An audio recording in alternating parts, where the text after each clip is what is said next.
Jadi hari ini kita akan lanjutkan materi mata kuliah kita, yaitu manajemen sumber daya manusia. Nah, jadi hari ini kita akan bahas etika dalam manajemen sumber daya manusia. Baik, selamat siang. Assalamualaikum warahmatullahi wabarakatuh. Salam sejahtera untuk kita semua. Mudah-mudahan kita ini dalam keadaan sehat walafiat, bisa melaksanakan aktivitas kita sehari-hari. Sambil hari ini kita akan santai sedikit membicarakan tentang etika dalam manajemen sumber daya manusia. Kalau kita lihat bahwa manajemen sumber daya manusia atau kita kenal MSDM ini mulai dari rekrutmen, pemilihan, penyeleksian, pelatihan, pengembangan, dan sampai akhirnya pada etika sumber daya manusia kesehatan ini. Jadi etika sumber daya manusia kesehatan ini terkait dengan hubungan di dalam lingkungan kerja, sehingga etika manajemen sumber daya manusia ini memainkan peran penting dalam menciptakan kerja, hubungan pekerjaan antara satu dengan yang lain, sehingga lingkungan pekerjaan itu atau lingkungan kerja itu adil, transparan, dan produktif. Jadi semua bisa diberlakukan sesuai peran porsinya masing-masing. Jadi tidak ada pembedaan, tidak ada diskriminasi, tidak ada anak emas, anak permata, jadi diperlakukan sebagaimana mestinya. Jadi setiap orang itu memiliki hak yang sama sebagai pekerja. Oleh sebab itu berikut ada beberapa aspek utama dalam etika MSDM, manajemen sumber daya manusia. Nanti sambil saya juga terkait dengan sumber daya manusia ini, ada beberapa aspek utama yang terkait dengan manajemen sumber daya manusia ini. Yang pertama adalah bahwa di dalam etika manajemen sumber daya manusia itu terkait dengan transparansi dalam rekrutmen dan seleksi. Jadi seharusnya memang dalam penseleksian, dalam rekrutmen itu harus terbuka, terbuka mulai dari pengumumannya sampai pada proses seleksi dan hasilnya. Alangkah baiknya seperti sekarang ini kan lebih terbuka, siapa yang lulus, tidak lulus, siapa yang bisa diterima dan tidak diterima, ini bisa kita buktikan melalui tes online. Jadi semua bisa melihat sampai sejauh mana kompetensi seseorang bisa diterima di dalam pekerjaan. Tidak tentu berbeda dengan pada masa waktu yang dahulu, lebih banyak pada hubungan hubungan kekerabatan, istilah sekarang disebut dengan ordal, tapi sekarang orang dalam, kan gitu ya.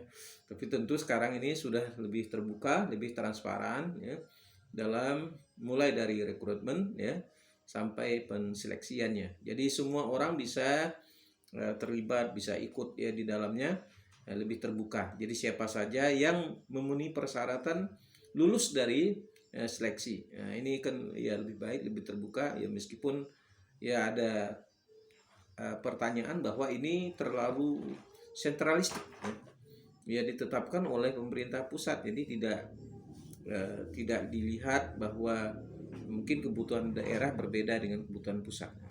Tetapi paling tidak penempatannya itu kan berada di daerah, dan kemudian sifatnya adalah terbuka, Jadi siapa saja bisa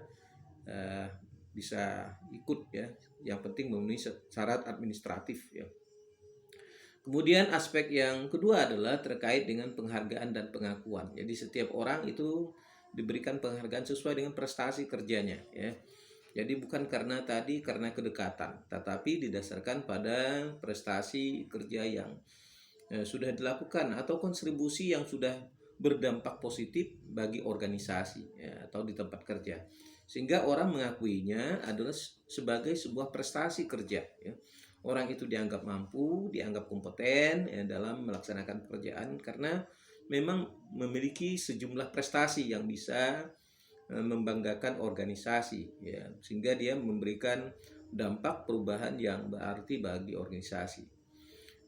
Kemudian tentu ini dari prestasi yang dilakukan ini mendapat pengakuan dari berbagai pihak ya, baik ya, internal organisasi maupun yang di luar organisasi, sehingga dia memiliki kompetensi yang sesuai dengan yang diharapkan ya.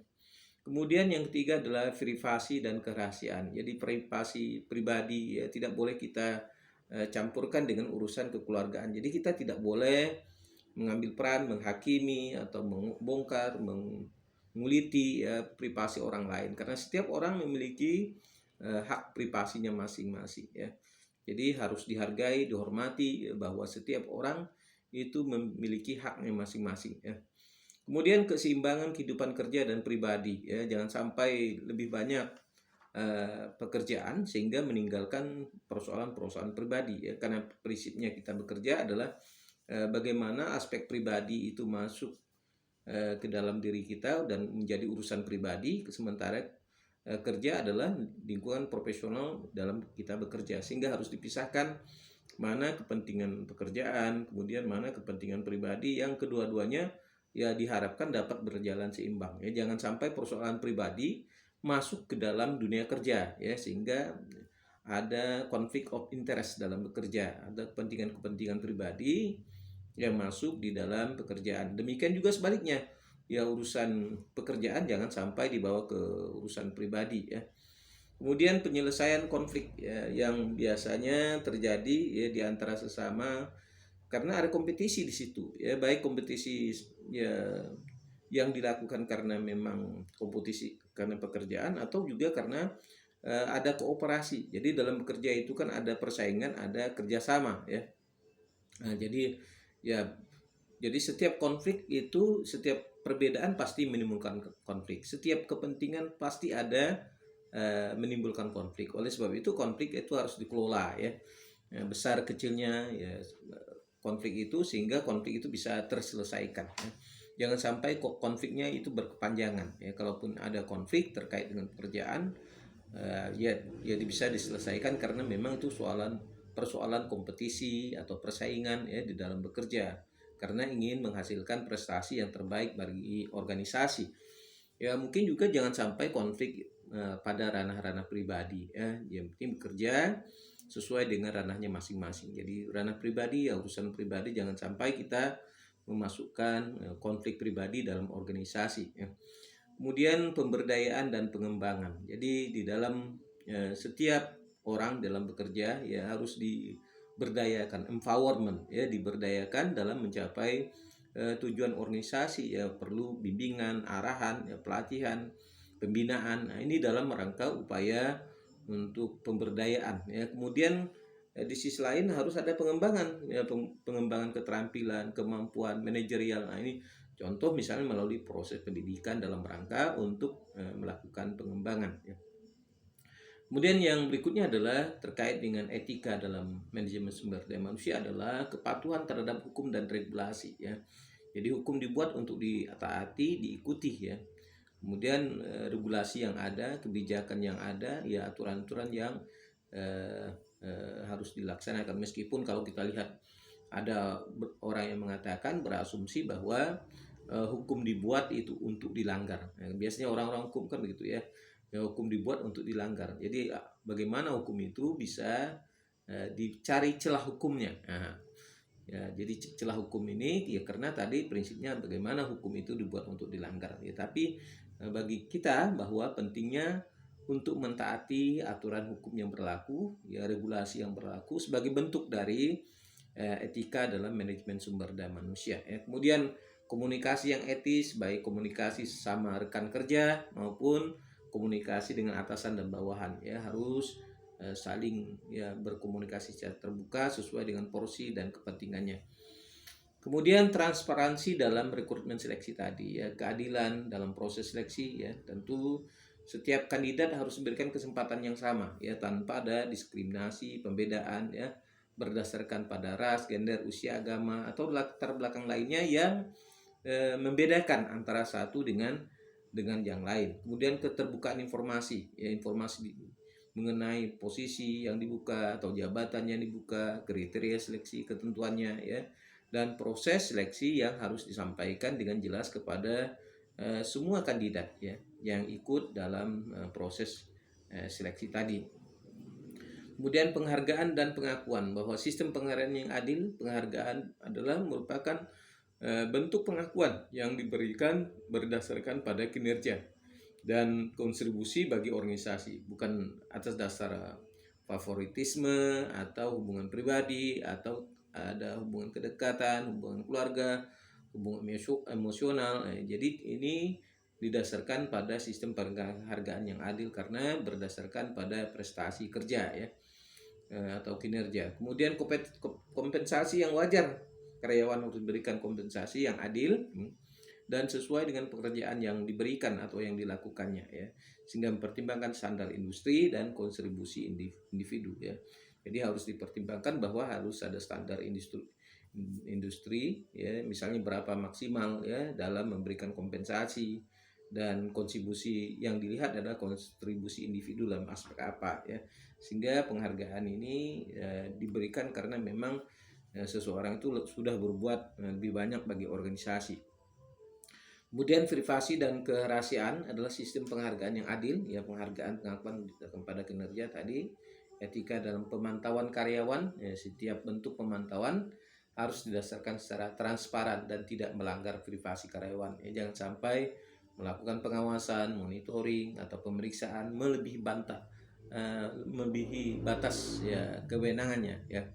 Nah, oleh sebab itu harus ada batas kewenangan yang diatur terkait dengan pemantauan karyawan ini. Jangan sampai faktor like dan dislike ini, ya, mempengaruhi atau menentukan dalam menentukan prestasi seseorang, ya.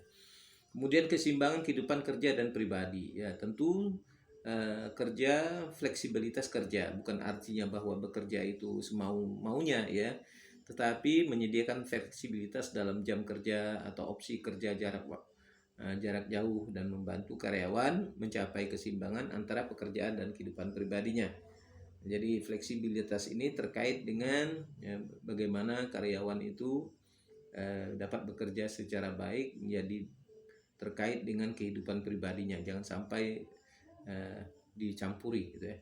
Kemudian kesejahteraan karyawan, ya, memperhatikan kesehatan fisik, ya, kemudian mental karyawan dengan menyediakan program kesejahteraan dan dukungan yang memadai, misalnya terkait dengan asuransi kesehatan, ya, kemudian kesejahteraan pegawai dan sebagainya, yang dalam rangka untuk mendapatkan keseimbangan, ya, dalam bekerja. Karena kalau kita lihat hidup kita ini kan dihabiskan dengan bekerja. Kemudian penyelesaian konflik, ya, mekanisme pengaduan yang jelas, ya, menciptakan saluran komunikasi yang aman, terpercaya bagi karyawan untuk menyampaikan keluhan atau kegelisahan ataupun masalah, ya, tanpa takut dan represiasi, ya, diberikan penghargaan yang setimpal kepada orang yang, ya, bisa menyelesaikan masalah hubungan pribadi maupun antar teman sejawat sekerja, ya. Kemudian keadilan dalam penyelesaian konflik, misalnya mengatasi konflik dengan cara yang adil, ya, objektif dan tanpa diskriminatif. Memang dalam menyelesaikan konflik ini tidak semua pihak itu diuntungkan, ya. Memang biasanya ada satu pihak yang dirugikan, dan harapannya adalah bahwa ketika kita menyelesaikan konflik itu sebaiknya, ya, tidak ada kepentingan pribadi di dalamnya, ya. Yang penting intinya adalah dapat menyelesaikan masalah itu secara baik, ya. Kemudian pemberdayaan dan pengembangan terkait dengan kesempatan pelatihan, ya, dan pengembangan, ya, memberikan peluang pada karyawan untuk mengembangkan keterampilan dan pengetahuan mereka melalui pelatihan dan program pengembangan, ya. Jadi melalui pelatihan untuk meningkatkan keterampilan dan program pengembangan yang terkait dengan kemampuan manajerial, ya. Kemudian promosi berdasarkan merit system, ya. Promosi harus dasar pada kinerja, ya, bukan atas dasar senang tidak senang, ya. tetapi didasarkan pada prestasi kerja yang sudah diberikan ya, atau kontribusi kerja. Kemudian kemampuan dan potensi karyawan ya harus juga mendapat perhatian, bukan pada favoritisme atau faktor non kinerja lainnya yang bisa mempengaruhi promosi jabatan tertentu ya, sehingga dianggap senang tidak senang. Itu menjadi penilaian yang ya tidak fair, unfair dalam memberikan penilaian ya. Tetapi memang sulit untuk menciptakan keadilan ya, tentu harus bersifat objektif ya, dalam melihat kemampuan seseorang tadi. Kemudian kepatuhan terhadap hukum dan regulasi, jadi mematuhi hukum tenaga kerja yaitu diharapkan menjadi patokan ya, acuan ya, untuk memastikan bahwa semua praktik yang terkait dengan manajemen sumber daya manusia sesuai dengan undang-undang tenaga kerja yang berlaku ya, jadi itu yang diatur. Kemudian etika dalam perjanjian kerja, menghormati ya, ada keseimbangan antara pemberi kerja dan pekerja, jadi semua saling menghormati perjanjian kerja dan memastikan bahwa kontrak dan kebijakan perusahaan adil dan jelas dan menguntungkan kedua belah pihak, baik itu yang menyediakan pekerjaan maupun yang sebagai pekerja.